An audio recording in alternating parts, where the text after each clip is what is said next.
taaganahay magaalada Gaalkacyo dhexdeeda horumarka ka socda waa Ilaahay mahadiis waxa si casri ah loo dhisay laami casri ah la saaraya wadadii magaalada dhexdeeda Gaalkacyo ahayd marka ugu horeysa waxaan u mahad celinaynaa mulkiilaha shirkadda Kiberco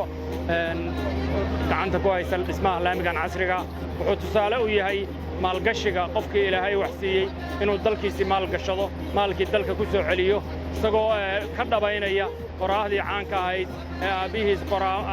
Xasan Yacquub Barraqiis naxariisi jannaalaasi uu yiri waarimay sida warax ka haro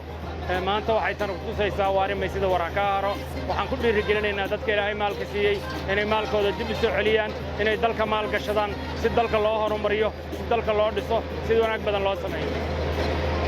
midda labaadna waxaan leenahay dal dadkiisa dhista ma jira adduunka dal ay hay'adaha iyo dalash dhistaan dalkeena haddaynan inagu dhisan cid inoo dhisaysa lama arko markii la inoo dhiso dalka oo sidaa loo qurxiyo inaan ilaalinaa loo baahan yahay in waddada la ilaaliyaa loo baahan yahay wixii burburka ka ilaalinaya baa loo baahan yahay laga ilaaliyo qashinka laga ilaaliyaa loo baahan yahay biyaha iyo qashinka lagu shubayo in laga ilaaliyo in nadaafadda la ilaaliyo intaasoo dhan haddaynaan inagu quruxsan dalkeenna haddaynaan inagu ilaashan in inoo qurxinayso cid inoo ilaalinaysa lama arko laamiga maanta waynu dhisannay berrina waa inaynu ilaalinaa haddii alla idin